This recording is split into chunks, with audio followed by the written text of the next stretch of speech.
নমস্কাৰ সকলোকে এলপিএনএমিছাৰ ইউটিউব চেনেলৰ আন এটা ভিডিঅ'লৈ স্বাগতম জনাইছো। আজিৰ ভিডিঅ'ৰ বিষয়বস্তু হৈছে ক্লাছ 4ৰ গণিত কিতাপখনত থকা পাঠ নম্বৰ 5 যাৰ নাম হৈছে গোটা আকৃতিৰ দৃশ্যায়ন। আজি আমি এই ভিডিঅ'ৰ যোগেদি এই পাঠটোৰ ভিতৰত থকা যিখিনি প্ৰশ্ন দিয়া আছে সেই প্ৰশ্নখিনি আজি আমি সমাধান কৰিম।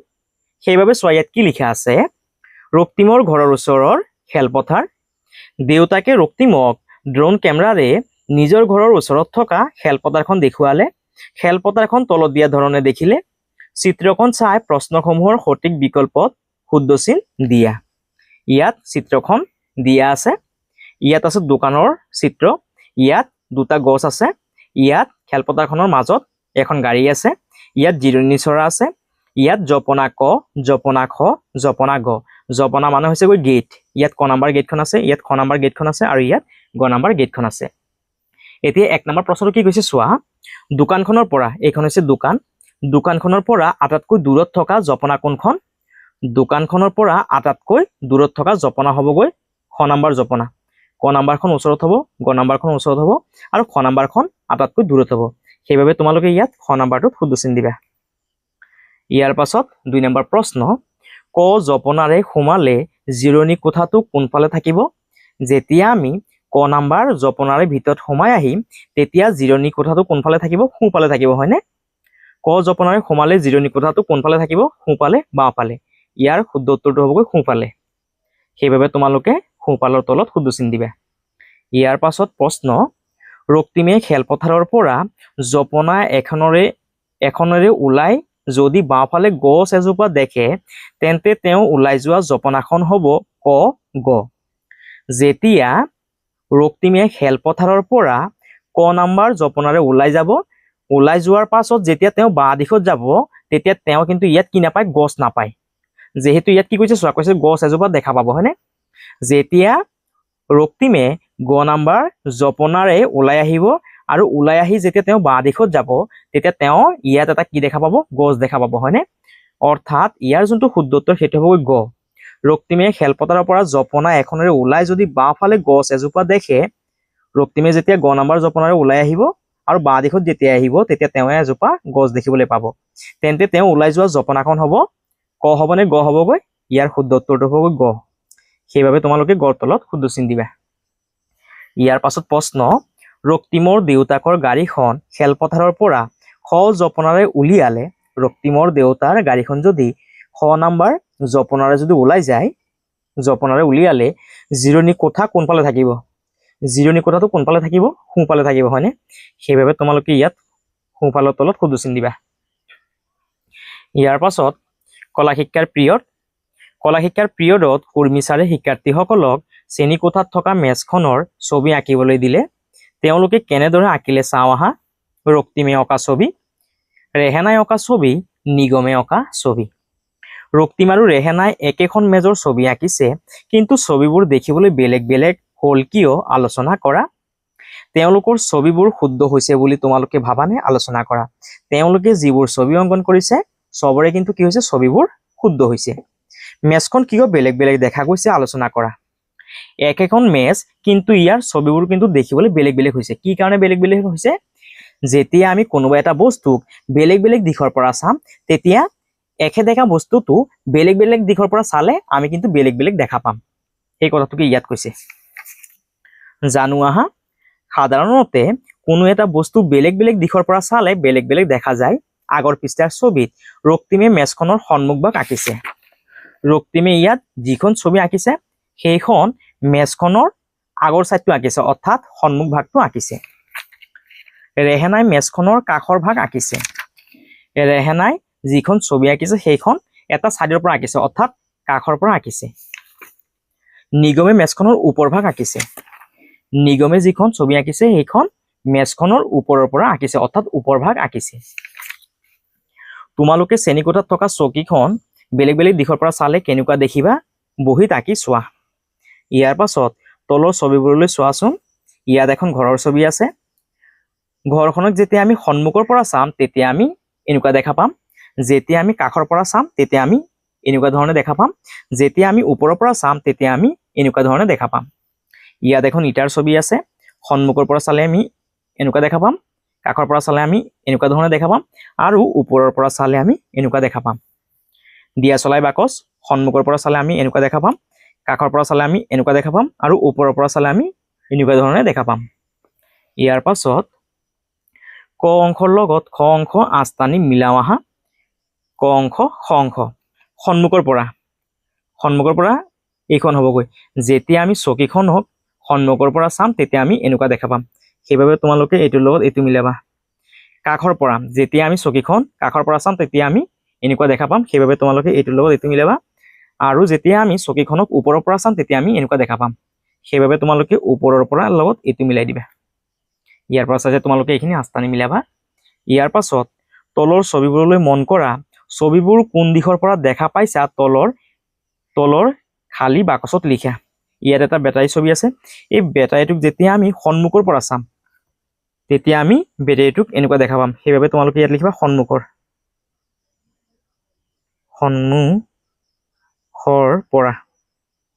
সন্মুখৰ পৰা। যেতিয়া আমি এই বেটাৰীটোক ওপৰৰ পৰা চাম তেতিয়া আমি এনেকুৱা দেখা পাম, সেইবাবে তোমালোকে ইয়াত লিখিবা ওপৰৰ পৰা বুলি লিখিবা, ওপৰৰ পৰা। ইয়াত ট্ৰেইনৰ ছবি আছে, যেতিয়া আমি ট্ৰেইনখন আমি একদম পুৰা কি কৰিম সন্মুখৰ পৰা চাম, হয়নে, তেতিয়া আমি এনেকুৱা দেখা পাম, সেইবাবে তোমালোকে ইয়াত লিখিবা সন্মুখৰ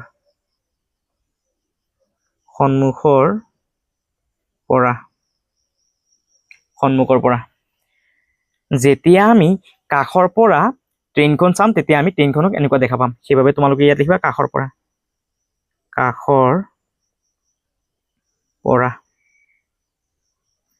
যেতিয়া আমি ট্ৰেইনখন ওপৰৰ পৰা চাম তেতিয়া আমি ট্ৰেইনখনক এনেকুৱা দেখা পাম, সেইবাবে তোমালোকে ইয়াত লিখিবা ওপৰৰ পৰা।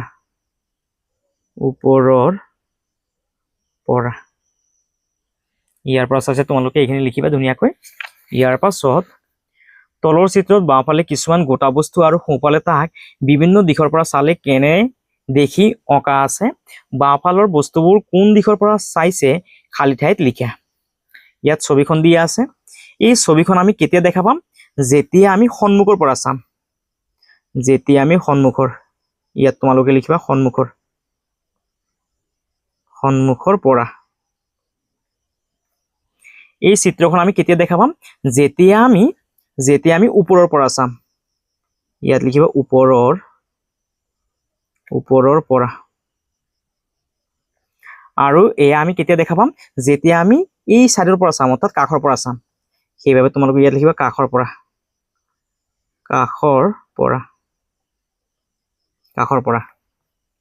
ইয়াৰ পাছত ইয়াত ছবিখন দিয়া আছে, এতিয়া এই ছবিখনৰ পৰা এই ছবিখন আমি কেতিয়া দেখা পাম, যদি সন্মুখৰ পৰা চাওঁ তেতিয়া আমি এই ছবিখন দেখা পাম, সেইবাবে তোমালোকে ইয়াত লিখিবা সন্মুখৰ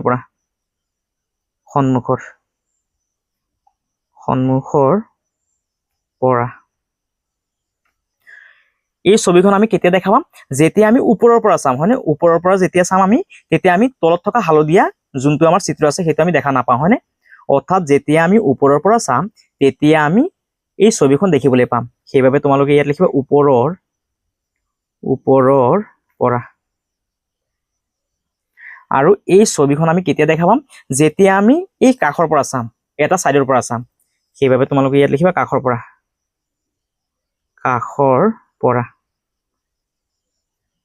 পৰা লিখিবা ইয়াত। ইয়াৰ পাছত এই ছবিখন আমি কেতিয়া দেখা পাম, যেতিয়া আমি সন্মুখৰ পৰা চাম, ইয়াত তোমালোকে লিখিবা সন্মুখৰ পৰা।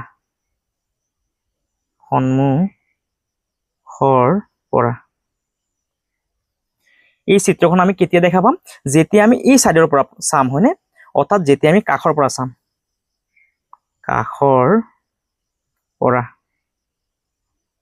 কাষৰ পৰা। আৰু এই চিত্ৰখন আমি কেতিয়া দেখা পাম, যেতিয়া আমি ওপৰৰ পৰা চাম, চালে তেতিয়া আমি কি দেখিম, এই চিত্ৰখন দেখিবলৈ পাম, এইখন দেখিম, এইখন দেখিম, তলত থকা কিন্তু হালধীয়াটো আমি নেদেখোঁ, হয়নে, সেইবাবে তোমালোকে ইয়াত লিখিবা ওপৰৰ পৰা। ইয়াৰ পিছত চিত্ৰখন চোৱা, এই চিত্ৰখন আমি কেতিয়া দেখা পাম, ইয়াত ৰঙা দেখিছোঁ, তাৰপিছত আমি নীলাটো দেখিছোঁ, আৰু আমি এই বগাটো দেখিবলৈ পাইছো হয়নে বগাটোৰ আমি এই সাইডটো দেখিবলৈ পাইছো হয়নে অৰ্থাৎ যেতিয়া আমি সন্মুখৰ পৰা চাম তেতিয়া আমি এই চিত্ৰখন দেখিবলৈ পাম পিছত থকা সেউজীয়াটো আমি দেখি নাপাওঁ হয়নে অৰ্থাৎ যেতিয়া আমি সন্মুখৰ পৰা চাম ইয়াত লিখিবা তোমালোকে সন্মুখৰ পৰা এই চিত্ৰখন আমি কেতিয়া দেখি পাম যেতিয়া আমি এই সাইডৰ পৰা চাম আমি সেউজীয়াটো দেখিম তাৰ পিছত আমি নীলাটো দেখিম আৰু ওপৰত থকা বগাটো দেখি পাম হয়নে সেইভাবে তোমালোকে ইয়াত লিখিবা কাখৰ পৰা আৰু এই চিত্ৰখন আমি কেতিয়া দেখি পাম যেতিয়া আমি ওপৰৰ পৰা চাম ওপৰৰ পৰা চালে আমি ৰঙাটো দেখিম নীলাটো দেখিম সেউজীয়াটো দেখিম আৰু বগাটো দেখিবলৈ পাম কিন্তু তলত থকা বগাৰ তলত থকা হালধীয়াটো আমি দেখিবলৈ নাপাওঁ তাৰ মানে তোমালোকে ইয়াত লিখিবা ওপৰৰ পৰা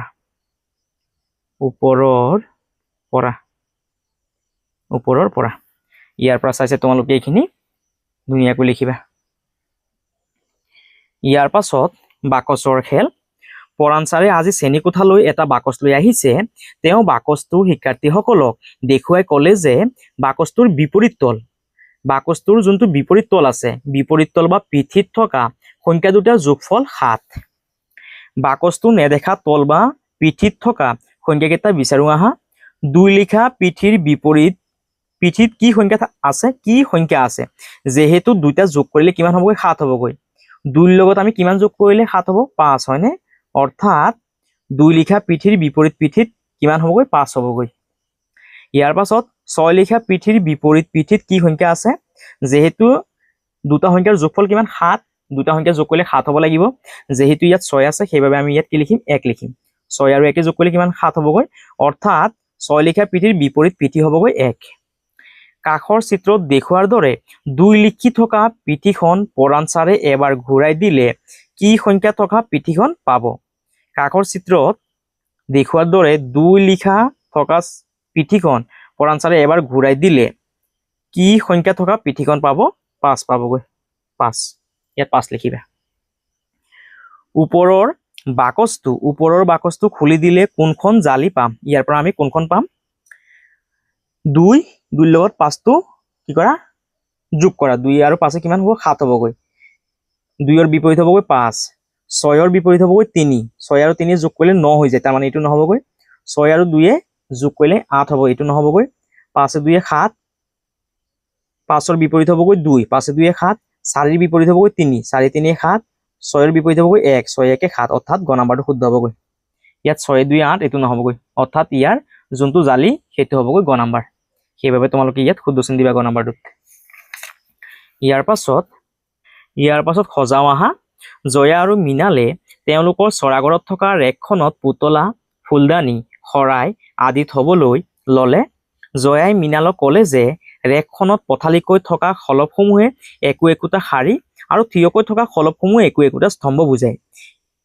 এইখিনি হৈছেগৈ শাৰী আৰু ওপৰৰ পৰা তললৈ অহা ৰেকখিনি হৈছেগৈ স্তম্ভ এতিয়া ছোৱালীজনী কৈছে তুমি ৰেকখনৰ বাওঁফালৰ পৰা প্ৰথম খলপটোত এই পুতলাটো থব পাৰিবানে ল'ৰাজনে কৈছে পাৰিম পুতলাটো প্ৰথম শাৰীৰ প্ৰথম স্তম্ভত থব লাগিব এইখিনি চোৱা এইটো হৈছে প্ৰথম শাৰী এইটো যে খলপটো দেখিছা তোমালোকে এই বাঁ দিশৰ পৰা সোঁ দিশত গ'লে কি হ'বগৈ প্ৰথম শাৰী এইটো হৈছে দ্বিতীয় শাৰী তৃতীয় শাৰী চতুৰ্থ শাৰী পঞ্চম শাৰী এতিয়া যদি ওপৰৰ পৰা তল দিশত আহে তেতিয়া ইয়াক কোৱা হ'ব স্তম্ভ প্ৰথম স্তম্ভ দ্বিতীয় স্তম্ভ তৃতীয় স্তম্ভ চতুৰ্থ স্তম্ভ ইয়াত এইখিনি ধুনীয়াকৈ ভাগ কৰি দেখাইছে এইটো হৈছে প্ৰথম শাৰী দ্বিতীয় শাৰী তৃতীয় শাৰী চতুৰ্থ শাৰী পঞ্চম শাৰী অৰ্থাৎ ইয়াত কেইটা শাৰী আছে 5টা শাৰী আছে ইয়াৰ পাছত এইখিনি হৈছে স্তম্ভ ওপৰৰ পৰা তললৈ অহাখিনি হৈছে স্তম্ভ প্ৰথম স্তম্ভ দ্বিতীয় স্তম্ভ তৃতীয় স্তম্ভ চতুৰ্থ স্তম্ভ ইয়াত 4টা স্তম্ভ আছে চিন্তা কৰি লিখো আহা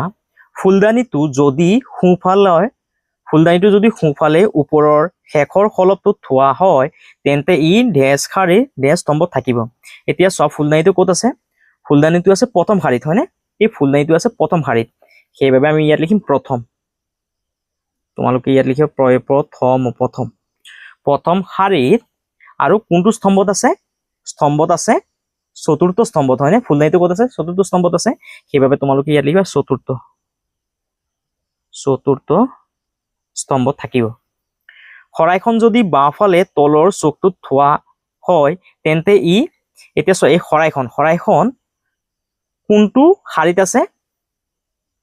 পঞ্চম শাৰীত আছে হয়নে পঞ্চম শাৰীত আছে 1 2 3 4 5 5 নম্বৰ শাৰীত আছে সেইবাবে তোমালোকে ইয়াত লিখিবা পঞ্চম শাৰীত আৰু কোনটো স্তম্ভত আছে প্ৰথম স্তম্ভত আছে হয়নে সেইবাবে তোমালোকে ইয়াত লিখিবা প্ৰথম স্তম্ভত থাকিব ৰেখখনত মুঠ কিমানটা শাৰী আৰু কিমানটা স্তম্ভ আছে ৰেখখনত কিমানটা শাৰী আছে চোৱাচোন 1 2 3 4 5 কেইটা শাৰী আছে 5টা হয়নে সেইবাবে তোমালোকে ইয়াত লিখিবা 5টা শাৰী আৰু স্তম্ভ কেইটা আছে 1 2 3 4 সেইবাবে তোমালোকে ইয়াত লিখিবা 4টা স্তম্ভ ৰেখখনত মুঠ খলপৰ সংখ্যা এতিয়া ৰেখখনত মুঠ কেইটা খলপ আছে চোৱাচোন 1 2 3 4 5 6 7 8 9 10 11 12 13 14 15 16 17 18 19 20 ইয়াত কেইটা খলপ আছে 20টা নহলে তোমালোকে ইয়াত গণতি কৰি চাব পাৰা 1 2 3 4 5 6 7 8 9 10 11 12 13 14 15 16 17 18 19 20 ইয়াত তোমালোকে লিখিবা 20টা ৰেখখনত মুঠ খলপৰ সংখ্যা 20টা ইয়াৰ পৰা চাইছে তোমালোকে খালি ঠাইখিনি পূৰ কৰিবা ইয়াৰ পাছত পাতসভাত এদিন আজি শনিবাৰ অনন্যাই বান্ধৱী কুকিৰ সৈতে হাঁহি মনেৰে বিদ্যালয়লৈ গৈছে কিয়নো আজি শনিবৰীয়া চৰা আছে উপকূল আৰু ফানাজৰ সৈতে পাতসভা পৰিচালনা কৰিবলৈ প্ৰধান শিক্ষক মহোদয়ে অনন্যাক মাতিছে তাই প্ৰথম শাৰীৰ দ্বিতীয় স্তম্ভত থিয় হৈ আছে আহাচোন চাওঁ অনন্যা থিয় হোৱা স্থানত শুধুচিন দিয়া অনন্যা ক'ত থিয় হৈছিল তাই প্ৰথম শাৰীত এইটো হৈছে প্ৰথম শাৰীৰ দ্বিতীয় স্তম্ভ এইটো হৈছে প্ৰথম শাৰী অৰ্থাৎ প্ৰথম লাইনটো প্ৰথম শাৰীৰ দ্বিতীয় স্তম্ভত আছে এতিয়া কৈছে যে অনন্যা থিয় হোৱা স্থানত শুধুচিন দিয়া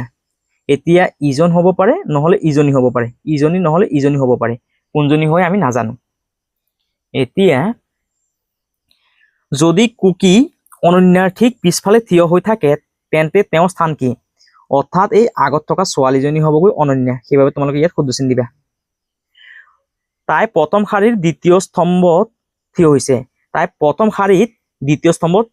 থিয় হৈছে হয়নে সেইবাবে তোমালোকে এই প্ৰথম যোনজনী ছোৱালী আছে তাত কি কৰিবা শুধুচিন দিবা যদি কুকি অনন্যাৰ ঠিক পিছফালে থিয় হৈ থাকে তেন্তে তেওঁৰ স্থান কি অনন্যাৰ পিছফালে থকা ছোৱালীজনীৰ নাম হৈছে কুকি কুকি কোনটো স্থানত থিয় হৈছেগৈ এইটো হৈছেগৈ প্ৰথম শাৰী এইটো হৈছেগৈ দ্বিতীয় শাৰী অৰ্থাৎ কুকি কোনটো শাৰীত থিয় হৈছে দ্বিতীয় সেইবাবে তোমালোকে ইয়াত লিখিবা দ্বিতীয় শাৰীত কোনটো স্তম্ভত থিয় হৈছে দ্বিতীয় স্তম্ভত এইটো প্ৰথম স্তম্ভ এইটো দ্বিতীয় স্তম্ভ সেইবাবে তোমালোকে ইয়াত লিখিবা দ্বিতীয় স্তম্ভত অৰ্থাৎ কুকিয়ে দ্বিতীয় শাৰীৰ দ্বিতীয় স্তম্ভত থিয় হৈছে কোনটো স্থান খালী হৈ আছে ইয়াত কোনটো স্থান খালী হৈ আছে প্ৰথম শাৰী দ্বিতীয় শাৰী তৃতীয় শাৰীত দ্বিতীয় স্তম্ভটো কি হৈছে খালী হৈ আছে কোনটো স্থান খালী হৈ আছে ইয়াত লিখিব তোমালোকে যে তৃতীয় শাৰীৰ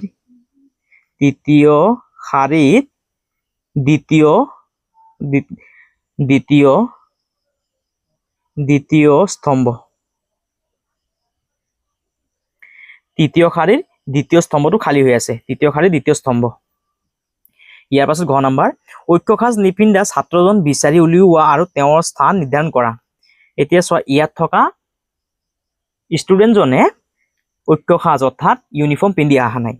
এতিয়া তেওঁ কোনটো স্থানত আছে সেইটো আমি নিৰ্ণয় কৰিব লাগে এতিয়া চোৱা ইয়াত থকা ইউনিফৰ্ম নিপিন্ধা ল'ৰাজন ক'ত আছেগৈ প্ৰথম শাৰী দ্বিতীয় শাৰীত আছে হয়নে আমি ইয়াত লিখিম যে দ্বিতীয়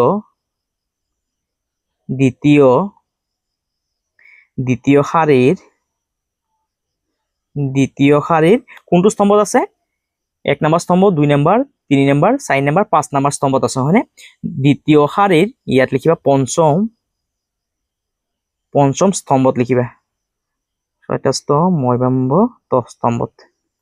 ইয়াৰ পৰা চাইছে তোমালোকে উত্তৰটো লিখিবা দ্বিতীয় শাৰীৰ পঞ্চম স্তম্ভত নম্বৰ তৃতীয় শাৰীৰ পঞ্চম স্তম্ভত থকা শিক্ষাৰ্থী গৰাকীৰ স্থানত শুধুচিন দিয়া তৃতীয় শাৰী প্ৰথম শাৰী দ্বিতীয় শাৰী তৃতীয় শাৰী এতিয়া তৃতীয় শাৰীত কৈছে যে পঞ্চম স্তম্ভত 1 2 3 4 5 নম্বৰ স্তম্ভ হৈছে এইটো হয়নে ইয়াত থকা শিক্ষাৰ্থীৰ স্থানত শুদ্ধ চিন দিব দিছে ইয়াত থকা ছোৱালীজনী তোমালোকে কি কৰিবা শুদ্ধ চিন দিবা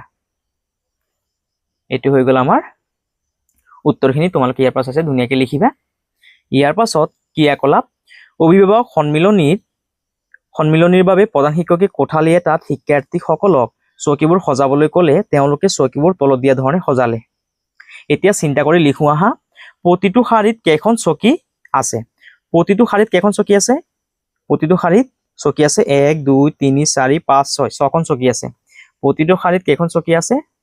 6খন বুলি লিখিবা ইয়াত 6খন প্ৰতিটো স্তম্ভত কেইখন চকী আছে স্তম্ভত চোৱাচোন কেইখন আছে গৈ 1 2 3 ওপৰৰ পৰা তলফালে তোমালোকে গন্তি কৰি আহা 1 2 3 ইয়াত লিখিবা প্ৰতিটো স্তম্ভত 3খনকে চকী আছে 3খন বুলি লিখিবা মুঠ শাৰীৰ সংখ্যা আৰু স্তম্ভৰ সংখ্যা মুঠ শাৰী কেইটা আছে চোৱাচোন শাৰী আছে 1 2 3 ইয়াত লিখিবা 3টা শাৰী আছে আৰু স্তম্ভ কেইটা আছে চোৱাচোন ওপৰৰ পৰা তলফালে গন্তি কৰা 1 2 3 4 5 6 ইয়াত লিখিবা 6টা স্তম্ভ আছে 3টা শাৰী আৰু 6টা স্তম্ভ শাৰী কোনখিনি বাঁ দিশৰ পৰা সোঁ দিশত গ'লে এইখিনি কোৱা হয় শাৰী আৰু স্তম্ভ কোৱা হয় ওপৰৰ পৰা তল দিশত আহিলে ইয়াক কোৱা হয় স্তম্ভ জয়াৰ দেউতাকে বহা তৃতীয় শাৰী জয়াৰ দেউতাকে তৃতীয় শাৰীত বহিছে 1 2 3 ইয়াত বহিছে তৃতীয় শাৰীত দ্বিতীয় স্তম্ভত প্ৰথম স্তম্ভ দ্বিতীয় স্তম্ভত চকীখনত শুদ্ধ চিন দিয়া এইজন হৈছে গৈ জয়াৰ দেউতাক ইয়াত তোমালোকে শুদ্ধ চিন দিবা ইয়াত সাহিলৰ মাকে জয়াৰ দেউতাকৰ ঠিক আগৰ চকীখনত বহিলে সাহিলৰ মাকে জয়াৰ দেউতাকৰ ঠিক আগৰ চকীখনত বহিলে তেওঁৰ স্থানটো কি তেওঁৰ স্থানটো হ'ব গৈ দ্বিতীয় শাৰীৰ দ্বিতীয় স্তম্ভত ইয়াত লিখিবা দ্বিতীয়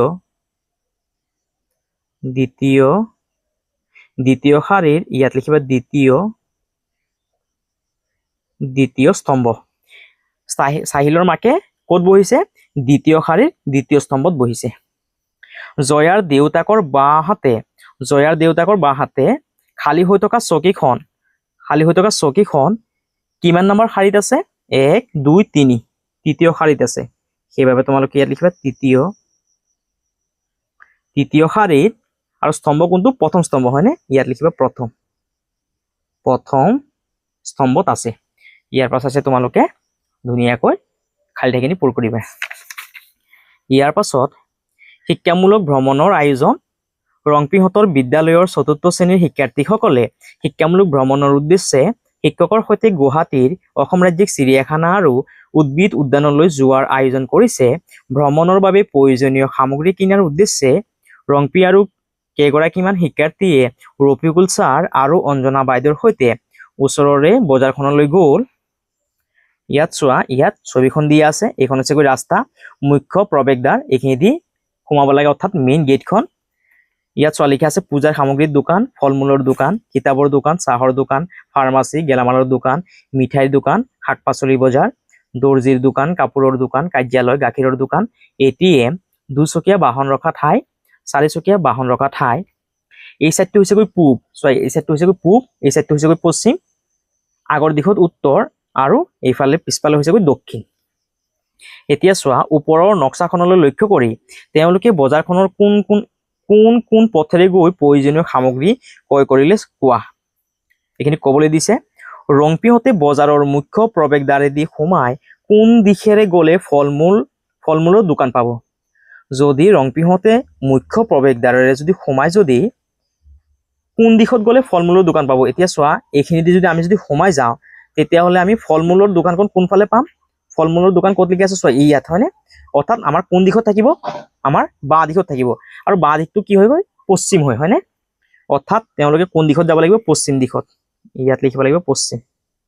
অৰ্থাৎ ইয়াৰ উত্তৰটো হ'ব গৈ পশ্চিম দিশ বা দিশত বুলি লিখিবা পশ্চিম দিশত গ'লে ফল-মূলৰ দোকানখন পাব মুখ্য প্ৰৱেশদ্বাৰৰ পৰা গাখীৰৰ দোকানলৈ কিমানটা পথেৰে যাব পাৰি আলোচনা কৰা আটাইতকৈ চুটি পথটো বিচাৰি উলিওৱা মুখ্য প্ৰৱেশদ্বাৰেৰে যদি আমি সোমাই যাওঁ তেতিয়া আমি গাখীৰৰ দোকানত কেইখন ৰাস্তাৰে আমি যাব পাৰি আমি যদি এনেকৈ যদি সোমাই যদি এইফালে যদি যাওঁ সোঁফালে যাওঁ তেতিয়াহ'লে আমি এইখন ৰাস্তাৰে যাব পাৰি হয়নে তাৰপিছত আমি এইখন ৰাস্তাৰো যাব পাৰিম আকৌ আমি এনেকৈ গৈ এই ধৰণে কি কৰিব পাৰি যাব পাৰি হয়নে এই ধৰণে আমি কি কৰিব পাৰি যাব পাৰি তাৰপিছত আমি আকৌ এনেধৰণে গৈ এনেকৈ গৈ আকৌ এনেকৈ যাব পাৰি হয়নে আকৌ আমি এইদৰে গৈ আকৌ এই ধৰণে আমি কি কৰিব পাৰি যাব পাৰি কৈছে যে মুখ্য প্ৰৱেশদ্বাৰৰ পৰা গাখীৰৰ দোকানলৈ কিমানটা পথেৰে যাব পাৰি আলোচনা কৰা আটাইতকৈ ছুটি পথটো বিচাৰি উলিওৱা আমি 5টা পথেৰে যাব পাৰিম হয়নে 1 2 3 ইয়াৰ পাছত এনেকৈ গৈ এনেকৈ ঘূৰি আকৌ যাব পাৰি 4টা আকৌ আমি এনেকৈ গৈ এনেকৈ যাব পাৰি 5টা হয়নে 5টা পথেৰে আমি যাব পাৰি 5টা পথেৰে যাব পাৰি আৰু কৈছে যে আটাইতকৈ ছুটি পথটো বিচাৰি উলিওৱা আটাইতকৈ ছুটি পথ কোনটো হ'বগৈ চিধাকে যদি আমি যাওঁ হয়নে এইটো হ'বগৈ আটাইতকৈ ছুটি পথ এইটো হ'ল আটাইতকৈ ছুটি পথটো গাখীৰৰ দোকানলৈ যোৱা ইয়াৰ পাছত প্ৰশ্ন মুখ্য প্ৰৱেশদ্বাৰৰ পৰা কোনটো দিশেৰে গ'লে গেলামালৰ দোকান সোনকালে পোৱা যাব মুখ্য প্ৰৱেশদ্বাৰেৰে গ'লে কোনখন দোকান বুলি কৈছে গেলামালৰ দোকান ক'ত আছে ইয়াত হয়নে মুখ্য প্ৰৱেশদ্বাৰৰ পৰা যদি ওপৰৰ দিশত যাওঁ হয়নে অৰ্থাৎ যদি আমি উত্তৰ দিশত যাওঁ তেতিয়াহ'লে আমি কি পাই যাম গেলামালৰ দোকানখন পাই যাম হয়নে ইয়াৰ উত্তৰটোত লিখিবা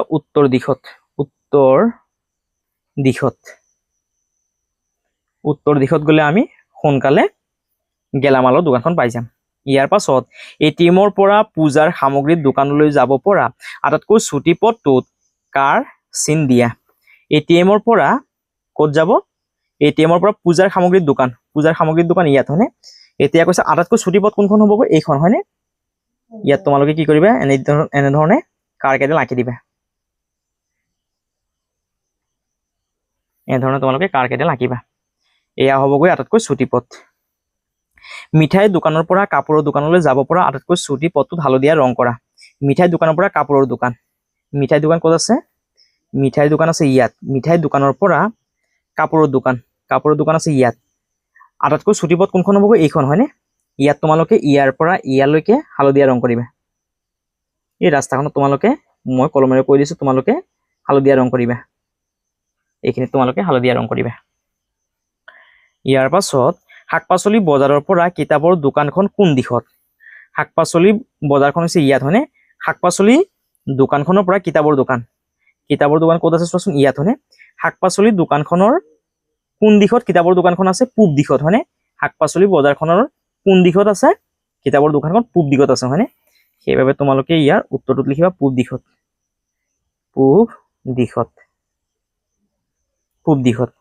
ইয়াৰ পাছত চাৰিচকীয়া বাহন ৰখা স্থানৰ পৰা চাহৰ দোকানখন কোন দিশত চাৰিচকীয়া বাহন ৰখা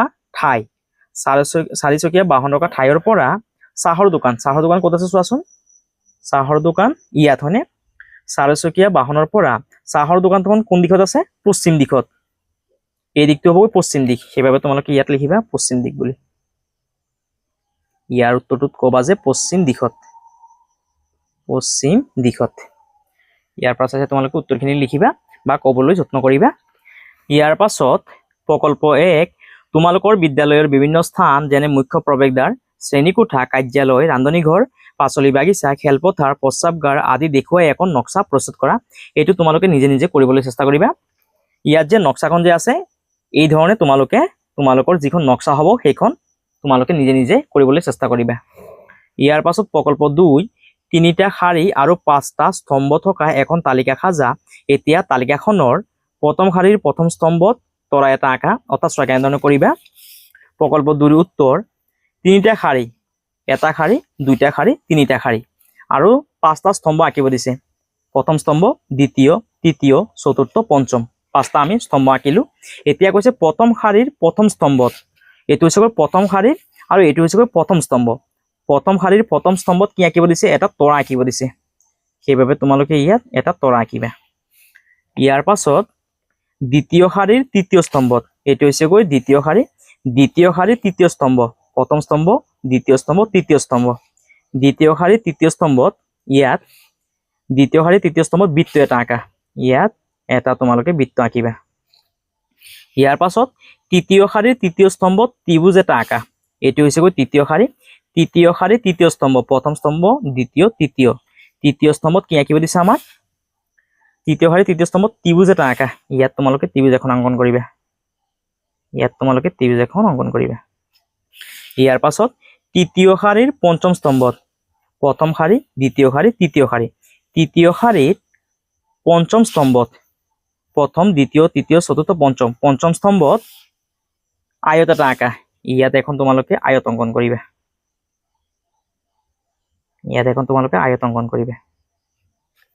ইয়াৰ পৰা চাইছে তোমালোকে প্ৰকল্প 2